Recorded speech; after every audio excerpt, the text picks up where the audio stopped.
In 2018, the world smirked. Western officials rolled their eyes. Analysts dismissed it as bravado. Cartoons, they said, nothing more than Putin's fantasy. But 7 years later, the fantasy stepped into the real world.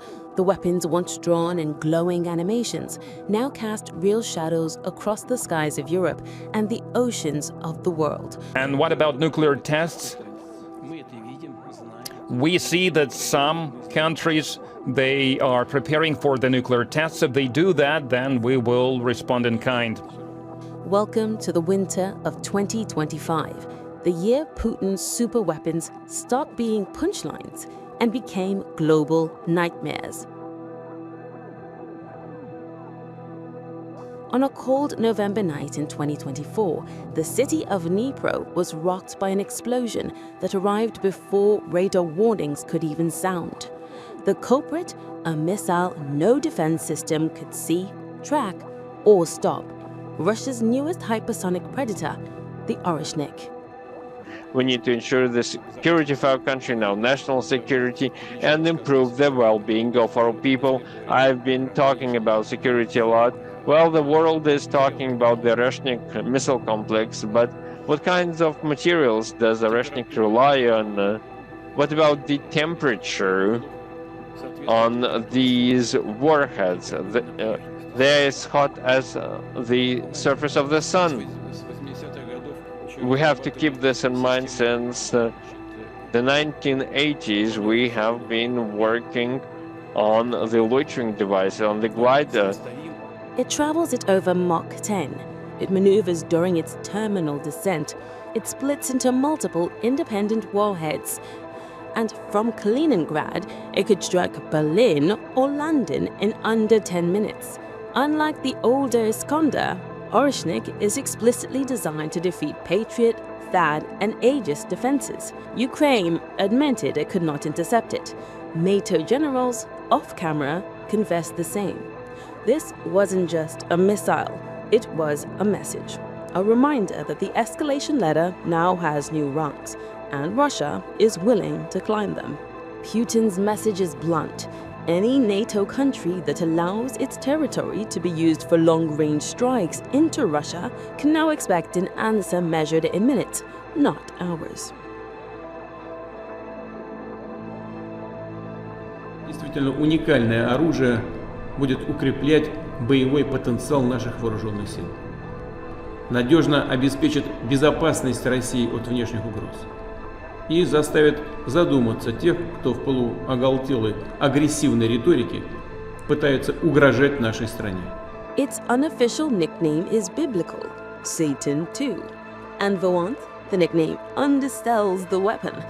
The RS-28 Sarmat is the heaviest, most powerful ICBM ever deployed, a 208-ton Titan capable of carrying a swarm of warheads, decoys, and a hypersonic glide vehicle that dances through the atmosphere at Mach 20. In the silent depths of the Arctic, Russia has awakened something unprecedented. 20 meters long, nuclear-powered, capable of crossing oceans on its own, and armed with a doomsday warhead designed to cripple coastlines for decades. The nuclear-powered, nuclear-capable Burevestnik missile and the Poseidon underwater autonomous vehicle. I'd like to thank all of the design bureaus and collectives. These are tens of thousands of people who participated in the development and creation of these powerful and unique weapons. Poseidon. A torpedo the size of a bus, carrying the destructive potential of a small apocalypse. Length, 20 meters. Speed underwater, up to 100 knots, or 185 kilometers an hour. Range, effectively unlimited, nuclear reactor propulsion. Warhead, 100 megaton cobalt-sulfate bomb designed to render coastal regions uninhabitable for decades.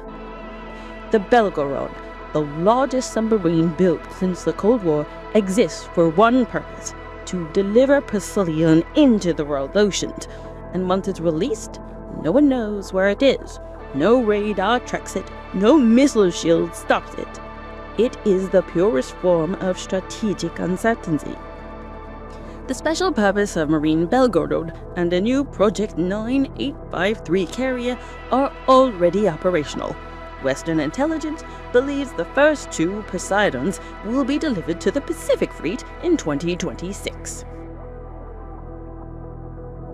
Its very name means storm petrel. The bird sailors once believed heralded disaster, and the Burevestnik lives up to the legend. A nuclear-powered cruise missile with effectively unlimited range, a weapon that can fly low, hide in valleys, turn around, circle continents, and wait. The screen flickers with footage from the 2019 Yongsa accident. You probably heard that quite recently Russia tested its state-of-the-art missile, unlimited range missile with a nuclear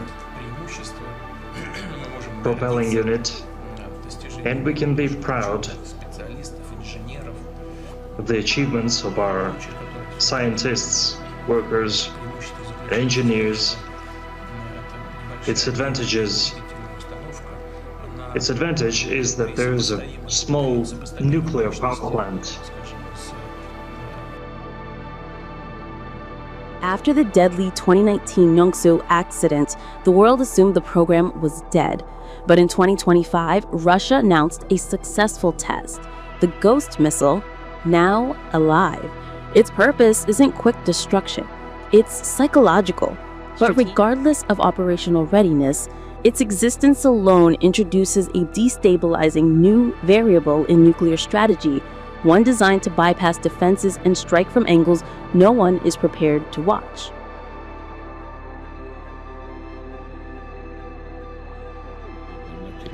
Мы ее совершенствуем.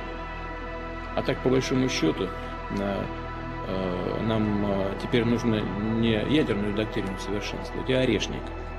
Потому что, так-то, если разобраться, достаточное количество этих современных систем оружия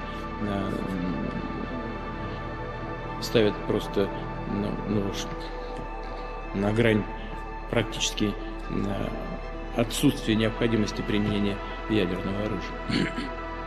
In November 2024, Russia quietly rewrote the rules. Its updated nuclear doctrine allows the use of atomic weapons not only in response to nuclear attack, but in response to massive aerospace aggression. The share of state-of-the-art military equipment in nuclear forces is now 95%.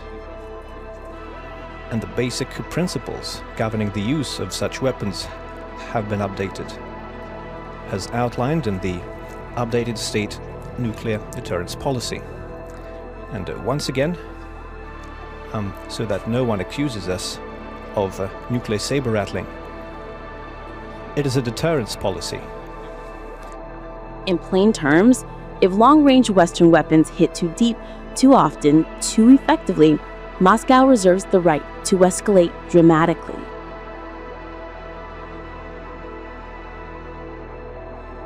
The world is not facing the Soviet Union of the 1980s. It is facing a Russia equipped with weapons designed specifically to bypass every defense system the West has spent 30 years building. Whether they work perfectly is irrelevant. Their existence, or even the belief in their existence, shifts the balance of fear. Capitals from Warsaw to Washington are suddenly whispering the same question. What if the rules of deterrence have changed? In 2025, Putin's superweapons aren't just in silos, oceans, or tundra launch ranges. They live in the world's imagination, a shadow stretching across every geopolitical calculation for years to come. The chessboard has changed. The pieces are deadlier, and the world holds its breath as the next move approaches. Subscribe to One India and never miss an update. Download the One India app now.